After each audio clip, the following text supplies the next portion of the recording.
Sagittarius. Welcome to your May tarot reading.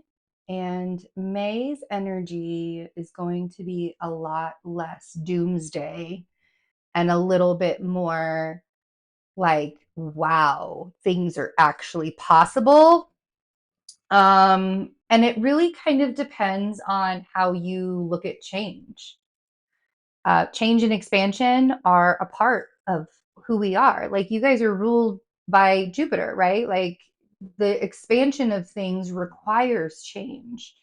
The expansion of things requires the letting go and making space so that change can happen and expansion can happen.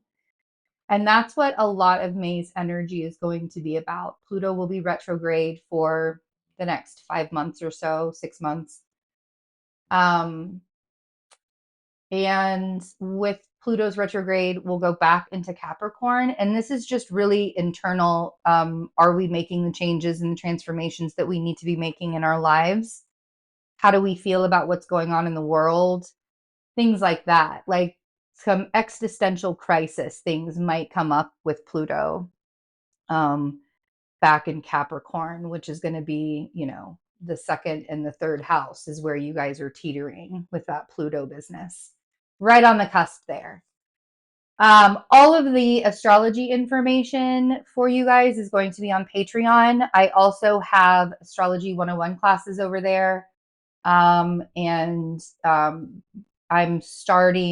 to start talking about how to fully inhabit your body, how to inhabit your body and learn how to heal trauma. That's what we're going to start learning in May over in the universe tier on Patreon.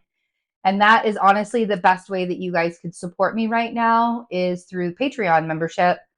And you can get all of your astrology. You get mid-month tarot readings. There's a lot that goes on over there. I took about a month off from everything, and I feel like it was needed. Like, sometimes we just have to remind ourselves, sometimes we just have to remind ourselves to take time off and to not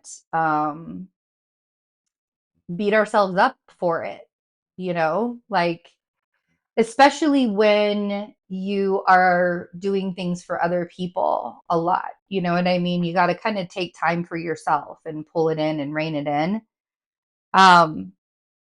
This is going to be a really interesting month of change in your sixth house, where Taurus resides in your sixth house. There's a routine change that's happening. Could be a job change that's happening as well, but something is shifting in your day-to-day life in a positive way. And that could also mean that there's a closure that's also happening in your day-to-day life. So, and you can feel it. I can already tell with these cards. Like, you can feel that it's coming. You can feel that there's a shift coming, or there's something that's like, wow, I can finally celebrate this, or wow, I can finally breathe, or wow, this like finally feels like things are falling into place. We have the High Priestess as the first card. Your whole reading just came out, by the way. So the High Priestess, the first card came out. We have the Six of Wands. We have the World. Love that. That's a really great beginning to May. Then we have the Knight of Wands, and then we have the Five of Pentacles. And this is where you're going to trip yourself up, right? That Five of Pentacles, the funny thing is so many times and so often we can pull ourselves into old belief systems, old versions of beliefs of who we used to be. And that the Five of Pentacles is kind of like a feeling, it's like a lack, right? We're feeling a very difficult lack. It could be a lack mentality, or it could be a very real lack of money or material items or something like that happening in your life. And like, I actually was talking to Taurus about the relationship and the energy of money, to have that relationship and that energy with money and with material items. That is like that's like a lesson for Taurians to learn, is to how to manage how they feel about their material items in life and not become obsessed, right? And like possessions do not need to be obsessions. But I think something here is like, here you can feel the ending coming, and the thing is you're like, but when, right? You're like, when is it going to let up? When are things going to start to lighten up? When are things going to start to feel like less heavy? Because you can already tell that it's happening. I think that there's just kind of some closure, or some, the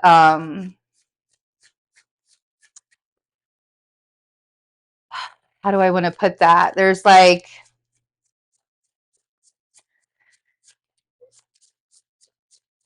the knowing, the not letting the fear get the best of you. That's what I'm trying to say.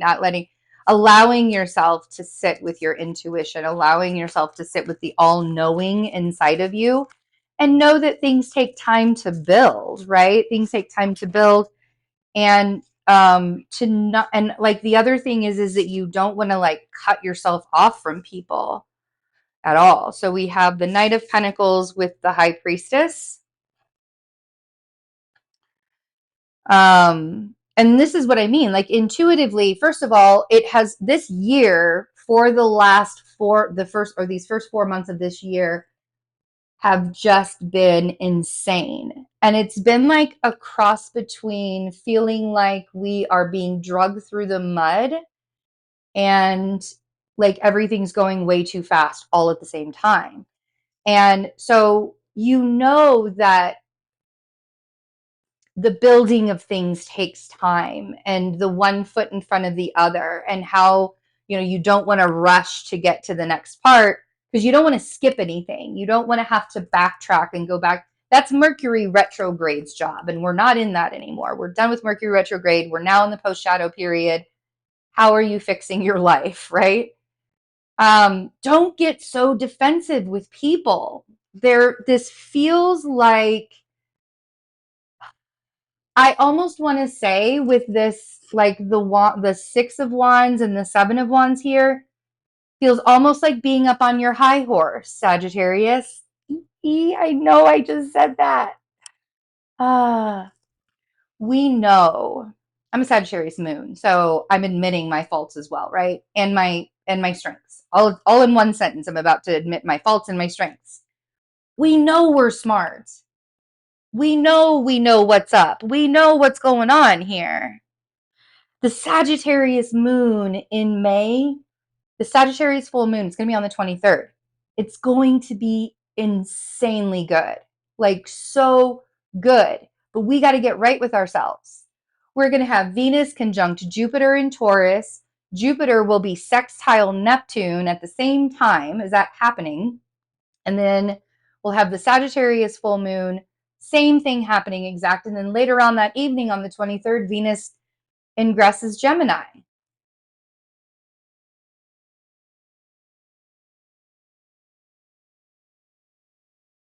It's going to be a very powerful full moon, and it can bring so much abundance if you're not resisting, right? Like, it's great to have boundaries, but if you are in constant defense mode with everybody right now, and I understand why everybody wants to be in defense mode right now. People are not really being necessarily like on their best behavior. But I'm hoping that changes. There is something that is coming full circle. Those are literally the words that I want to say. There's something that's coming full circle for you with the World. Let's clarify the World and the Knight of Wands and the Five of Pentacles.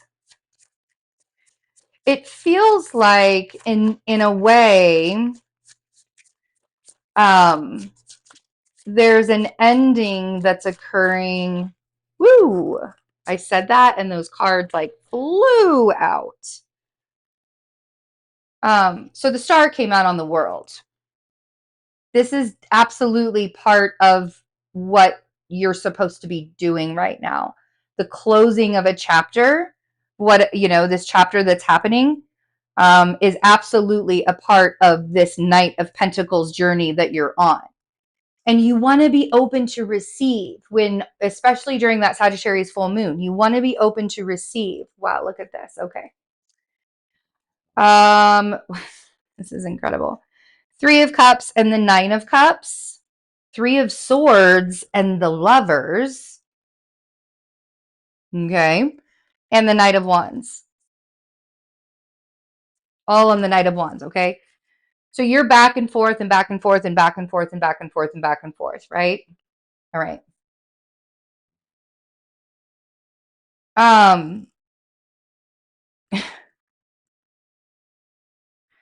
I feel like for some of you, there is something that you really, really wanted in a person. And it is not what you thought it was. Or it's not the experience, the relationship, the situation. And it could be presently right now. It could have been in your past. It could have been something that happened in your past that you're recognizing right now. Or it could be a thing that's going on with you right now. And it helped you to grow. It helped you to prosper. It helped you to become who you are today. Like and I feel like with this is what you need to tap into. There's somebody that made you feel like you were not good enough, whether that's happening to you today or whether it's happened to you in your past. There's somebody that has made you feel like you're not good enough and you're holding the line, like you've got your defenses up because somebody made you feel like you were not good enough. And I really feel like this was in the past. And I feel like the healing that is happening in May is exactly the full circle that's coming here.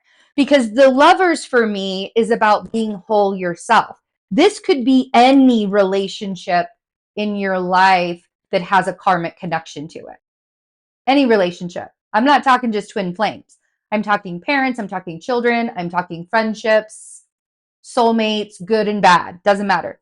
The Lovers is the all-encompassing how we are in relationships, how we relate to each other, and how we relate to ourselves. The 3 of Swords and the 3 of Cups is like I feel like either you have found out something where you wanted it to just look different, right? It feels very much like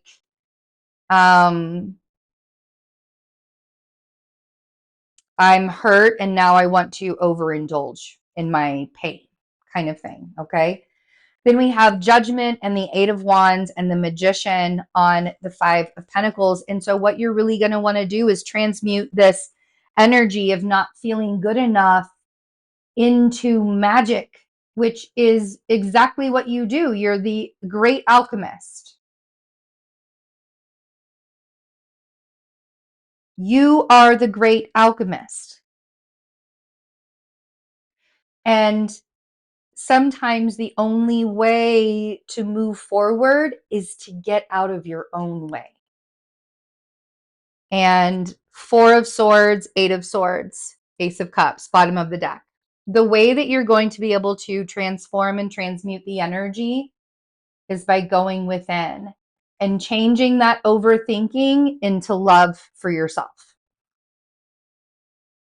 Okay? Because again, this month is for you, the great alchemist, to change. Like if you don't like what you see in your life right now, now is the time to change it. If you're loving what you're seeing in your life right now is the time to continue to grow and expand it. And the patience that it requires, right? The time and the patience that it requires is not necessarily a Sagittarius trait. So we take that from Taurians, right? We take that from Capricorns, and we allow ourselves to look at the patience and the time that it makes to grow and build something, and we alchemize our pain and suffering into happiness and joy. That's what we do. So I hope you guys have a really good May, and looks like there's going to have a lot of activity. And I love you. And yeah, take good care of yourselves. Thanks for hanging out with me. Bye.